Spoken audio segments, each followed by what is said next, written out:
Brother Ron, and welcome to We All Be News Radio and TV, the news-free Dixie for the 21st century.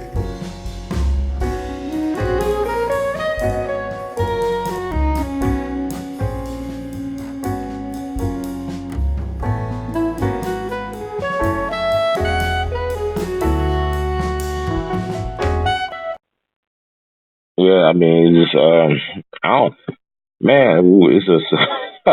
So, Judge, would you say that homosexuality is a mental illness? Then it used to be classified as a mental illness. Well, you know what? To see something I haven't heard in 55 years. I used to make money when I was on campus at UCLA, working over in the biology department, cleaning up these rat warrens, right? Mm-hmm. Where they had rats in these environments where they were conducting experiments. And one of them, they had quite a few rat runs in a large segment of the bio department. Psychology department was involved in it too. And they had identified the rats in question as alphas, betas, et cetera, all the way down to omegas. Mm-hmm. Okay? So they started artificially stressing out the rats. And based on their assessment of what was alpha and what was at the bottom of the pack, omega, starting with the omegas, they started dealing with homosexual activity.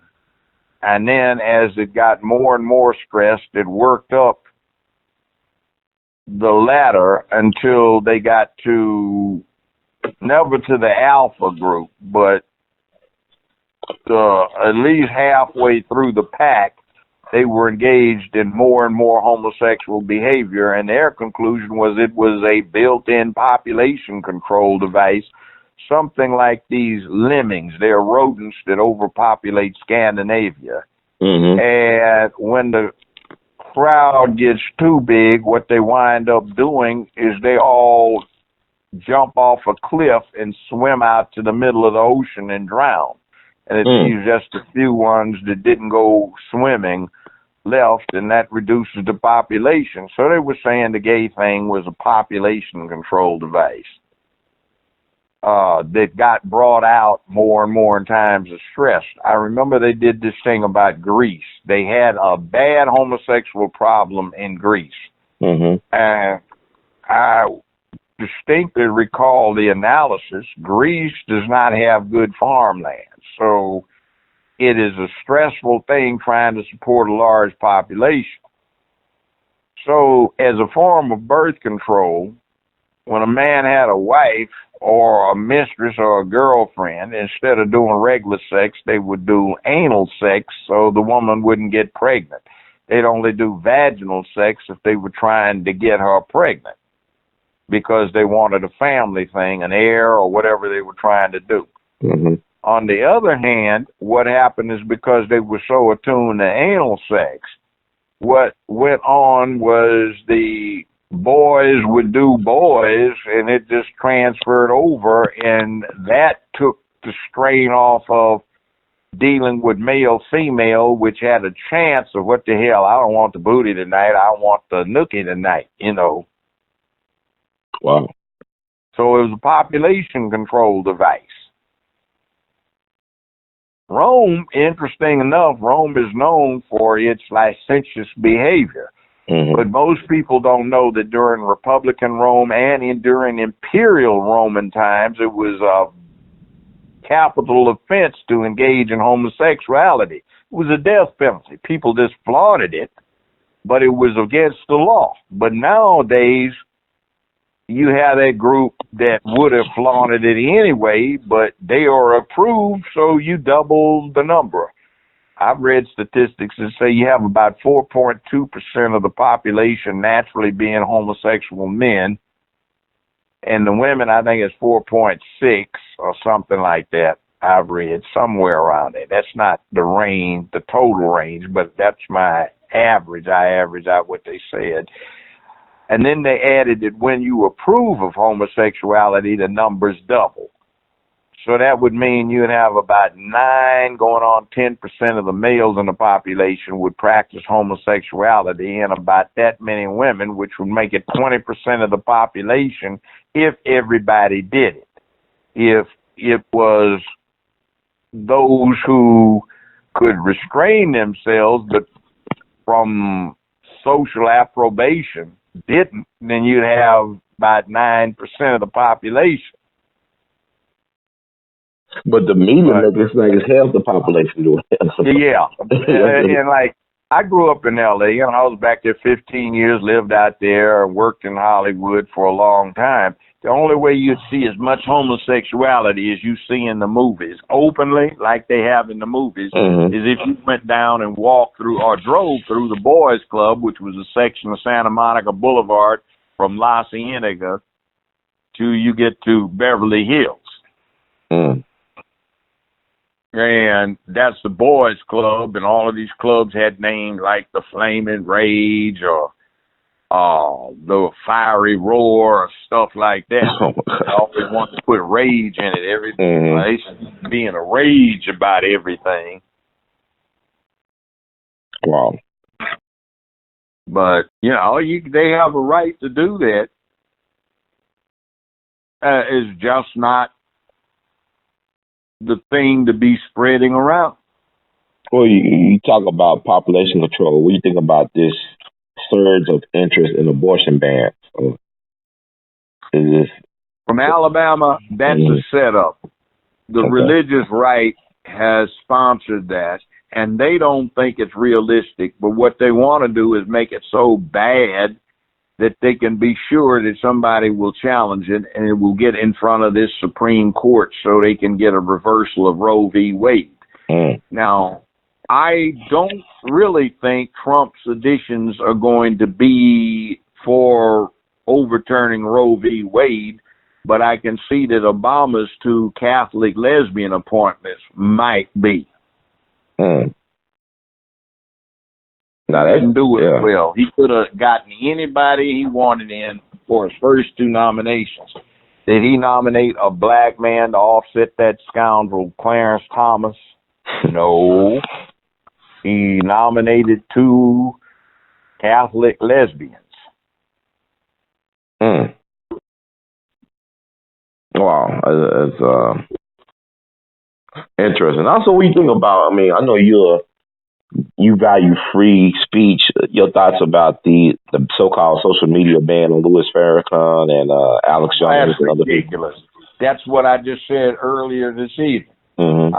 There is a peculiar trend that is the left has abandoned its role as watchdog to protect citizens' rights, particularly First Amendment free speech rights, and it has become the most egregious oppressor when it comes to individual rights. They have propaganda, and as Joseph Goebbels said, that's the Nazi minister of propaganda. He said, if the state or the movement chooses to base itself on a lie, its worst enemy is the truth, and the truth, which will banish the lie by its obvious quality, must be prohibited and suppressed at all costs. So what you get is left-wing organizations that are rainbow-oriented are doing everything they can to suppress free speech if they don't like what is being said, whereas they used to raise hell if their speech was constrained. Yeah. Now, I have a firm opinion they got a right to do what they want to do when it comes to advocacy. However, when it comes around to the issue of what you do as public policy to impact children, particularly, we got to say, and we can push back whether or not it's Hillary Sailboat Clinton or it's Donald Trump or Joe Gay Biden. He's gay. Joe Gay, Kooky Joe. Yeah, I have talked to somebody's plural, who went to school with Obama, and they talk about how gay he was, like he had a scandal on Law Review. He couldn't keep his hands off of the white boys. and how they even jumped him for always bad-mouthing black people. Said he couldn't stand them when he was in college. So, there it is. But we love us some colored boy that looks like us, even if he wasn't there and no way close to us. He is not ADOS. I like that term, ADOS, American Descendants of Slaves or Slavery. And if we got reparations, the interesting thing is the president that looked like us wouldn't qualify because he has no black American ancestors who have any experience in the United States. He has no American black ancestors. What about his wife and daughters then? Would they be? They might, but not him. I mean, that whole thing, man, that 8 years, I don't know what to make of it now in hindsight. It was ridiculous. We got a con game run on us. I told people, person after, Judge, what's wrong with you? Joe, why you got that answer? Man, he's a fake. He's not going to give us a damn thing. I said, I make a prediction. If that fake Negro does not have at least 50,000 pages of proposed legislation by week number 3 of his administration, he's a fake, and he didn't. Every other single president for the last 80 years has had that by second week of his administration. All of these folk in his cabinet drawing this stuff up, it worked for him administratively to get it together, and Obama had nothing. The only thing that got drafted was the economic incentive plan by Geithner, his Treasury Secretary. Who didn't pay his taxes. And he actually had $48 million worth of tax evasion, and he got a 6-month sentence and a $42,000 fine. Wesley Snipes got convicted of 3 counts of failure to file a complete set of forms, and IRS, and I was there for the hearings, testified that he had overpaid his taxes by $250,000. He got 3 years. And this stuff is just insanity. I don't see how people... I know it is. It's just, I just like, okay, you look at the hypocrisy of it all. I mean, like you said, it's not necessarily the game, it's the people who officiate the game that makes it crooked, and how they apply. The people that play the game, that take bribes and playoffs. Yeah. That's like they threw the World Series one time, 1916. Oh, yeah, the Black Sox, 1919 Black Sox. Yeah, yes, sir. But that's Chicago, though, right? And Obama's from Chicago. Yeah. The game is always fixed in Chicago. But my thing is, why are people... Yeah. I talk to women... For Chicago, Al Capone killed a whole lot of people. They couldn't take him down. They had to get him for tax evasion. And then he paid his taxes. He probably never went to jail. That's right. Even on illegal activities, because they say you had to pay. Even if you were doing illegal activities, you still can file taxes on that. That's right. But, I've had clients that IRS hit up for not paying taxes on bank robberies. Yeah, I mean, this stuff is crazy, man.